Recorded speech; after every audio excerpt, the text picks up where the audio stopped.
Pozdrav svima, dobrodošli na moj kanal. Kao što znate, ja sam Radoslav i nastavljamo snimanje ozbiljnih klipova. Šale ćemo ostaviti za drugi put. Pozdrav svima, za sve one koji me ne znaju, moje ime je Vladimir i danas ću vam pričati o rezidbi kruške.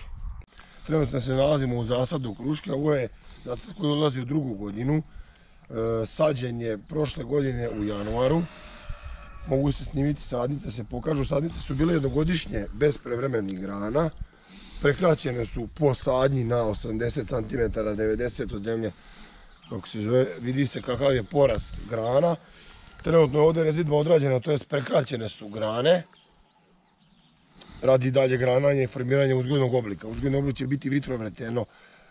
Sortiment je viljamovka uglavnom, 80%, ima nešto malo tu karmena i oprašivača za viljamovku. Razmah sadnje je 3,43 do reda, 1,20 m u redu, podloga je dunja BA29. Viljamovka je isključivo bez posrednika, za sve one dušebrižnike koji kažu da ne može bez posrednika.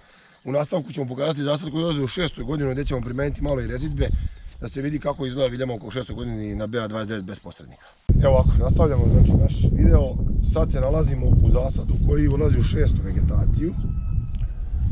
Ovo je moj prvi eksperimentalni zasad, gdje sam se ja, tako reći, zaljubio u krušku i zato sam i podigao onaj zasad. Trenutno ovdje ćemo pokazati rezidbu uglavnom na viljamovci. Može da se snimi stablo, ovo je viljamovka na podlozi BA29 bez posrednika. Evo, ovdje se može vidjeti, znači kalem i podloga, nema posrednika nigde.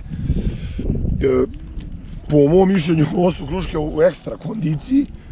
O rodu neću, prošle godine je bio fantastičan, ovo nije veliki zasad, ovo je neki amaterski moj eksperimentalni zasad. Odličan je rod, viljamovka u 5. godini preko 10 kg po stablu, prve klase plodova, rakija fantastičnog kvaliteta, ali o tom potom. Znači, isto je priča bila ovdje posađeno, sadnica preko godine prekraćena, povijane grane, rađeno.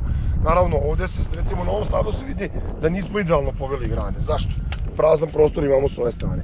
Sad, generalno pravilo kod rezanja vam je da nasađene grane nikad ne treba ostavljati. Znači, grane koje rastu ka suncu treba.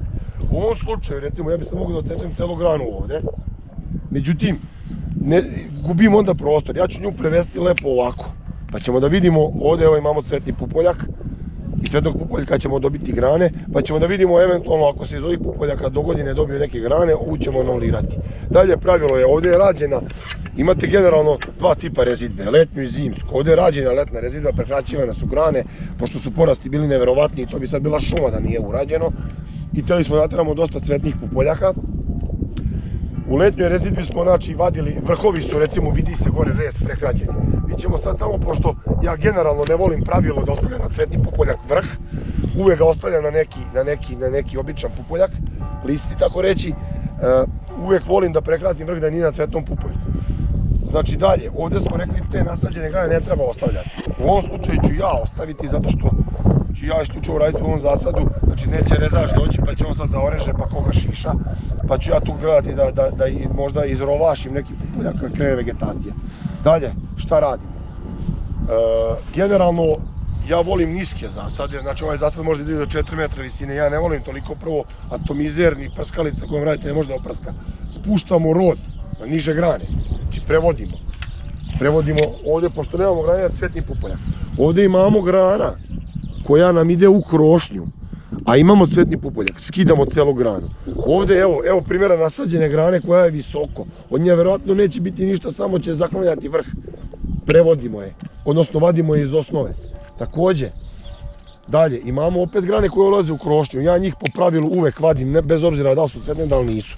Ovdje recimo imamo sprat grana koji je povijan i sad imamo jako veliku gužvu. Tu sad idemo, ono što ja zovem radikalna rezidba, vadimo jednu od tih grana iz osnove da bi napravili, da možemo eventualno da dobijemo neku drugu granu tu, pa kroz neko vreme da radimo zamjenu cvetnih pupoljaka. Ovdje se može vidjeti da su pupoljci već krenuli, zoomiraj slobodno, znači pupoljak je već puko krenuo, znači ona će, sve zavisi od vremena, mart ove godine, odnosno zima ove godine, blaga krenuće, to nije pravilo uvek. Dalje, recimo ovaj primjer imamo, evo recimo ova grana koja nije prekraćena, pogledajte jednogodišnji porast od prošle godine, metar dužine. Znači, opet imamo račvanje iz grane. generalno to bilo kog slučaja pitate, on vam neće reći da ostavite. Ja opet ostavljam. Zašto? Evo prirodna selekcija povijena grana. Cvetni pupoljak će samo boriti granu kad dole. Znači, treba da imate na umu, evo recimo ovo, nasađena grana, odmah iz osnove. Nasađena grana kao krošnji, odmah iz osnove. Nasađena grana odmah u krošnji iz osnove. To su sve jednogodišnji porasti, jednogodišnji granje. Kad imate recimo ovakav primjer, gdje je ova grana povijena pa je prekraćivana, pa tu sad svašta nešto imate, pa je dobijen porast, možete recimo da je prekratite, ali imajte na umu da ćete iz ovog prekraćivanja dobiti 3-4 bočne grančice. Porast će naravno zasiti od 1000 faktora. Ako imate zalivanje, vi regulište, ako nemate, bude sušno, neće biti porasta. Dalje šta radimo? Evo sad ću malo prestati da pričam, krećem da režem, znači prosto pravilo. Kad imate ovako nasađene grane, nećete ih izvete, da ih isečete, samo ih prevete na bočnu granu. Također ovo, premda ovdje dobijemo rašlje, ja nikad nisam ljubitelj rašlji na stablu, ali u ovom slučaju ćemo ostaviti da su kratke grane i imate cvetne pupoljke na kraju. Također ovo ko vodilica, paralelno sa vodilici, može da se ostavi jer ima cvetni pupoljak, vodilicu, ove rašlje što su, evo ovdje se recimo vidi, prošle godine kad je prekraćeno u letnjoj rezidbi, šta smo dobili? 3 jednogodišnja porasta od nekih 15-20 cm dubine, to po defaultu sve napolje. Ovo što raste pored, sve napolje. Znači ima tu grana koje se još recimo, sad mi snimamo sa jedne strane, pa možemo da pređemo i sa druge, znači s jedne strane se oreže. Generalno gledajte da se grane ne prepliču. Što manje preplitanja grana, to bolje. Znači možete i ove povijene grane koje su recimo ovdje imaju i dvogodišnji, jednogodišnji porasta, da izvadite celu, da napravite malo, što se kaže, lufta. Također, evo prekraćena grana prošle godine, narasli jednogodišnji porasti, iz jednogodišnji porasti narasle grančice, gužva, sve odsečemo. Znači ovdje se u stvari reže i na rod i formira se stablo. Tako je, generalno pravilo je moje, ovo je sada voćnjak u rodu. Znači tu nema mnogo gleda, morate ostaviti naravno cvetni pupoljak, ne možete sad vi, recimo ovdje će neko reći, šta si ovo ostavio, šta ti je gužva. Pa jeste gužva, ali ako to sad sve bude misleko, šta će tu da rodi, ništa. Generalno pravilo formiranja uzgojnog oblika je da 3 godine formirate, 4, zavisno od 1000 faktora, posle toga režete na rod.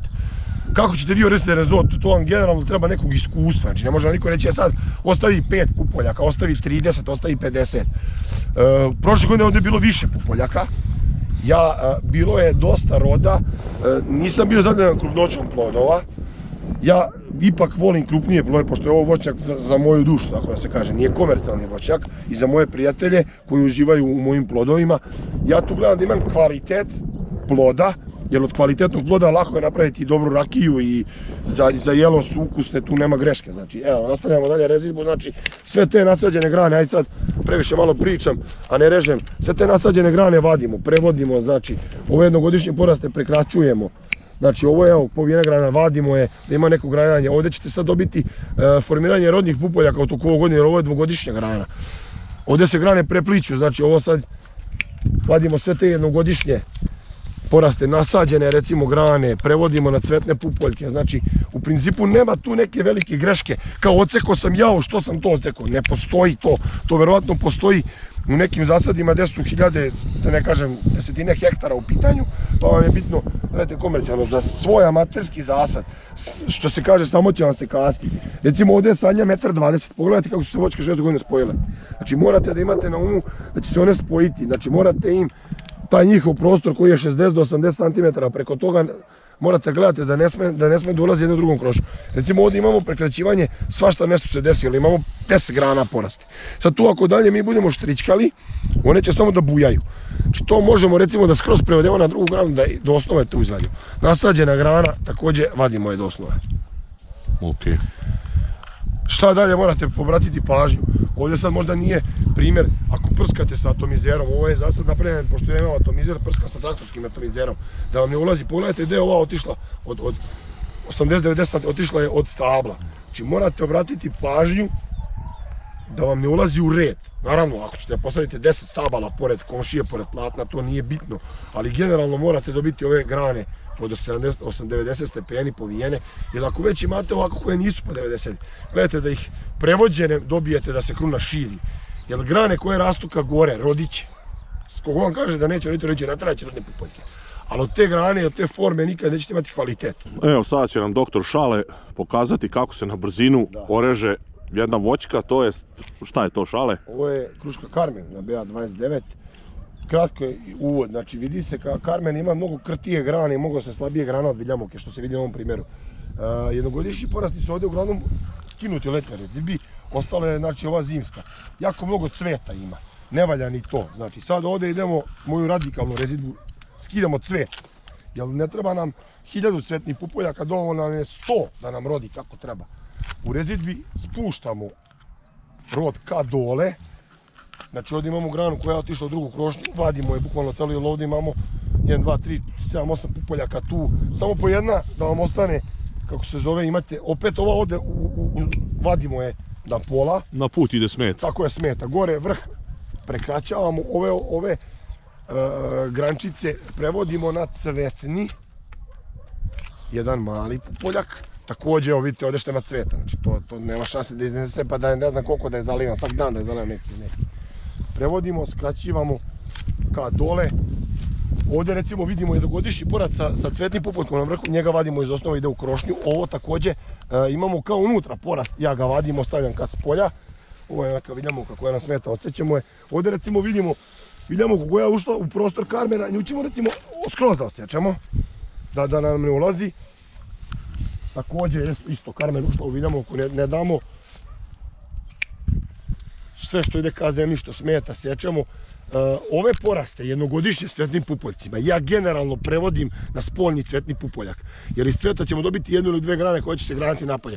Pa onda posle u letnjoj agrotehnici ja zakidam vrhove, seckam, širim ih na stranu, pošto više ne radim povijenje grana u 6. godini. Mislim da je bezvezno sad tamo rezidbom pokušati da doteram ono što u povijenju nije moglo da se uradi.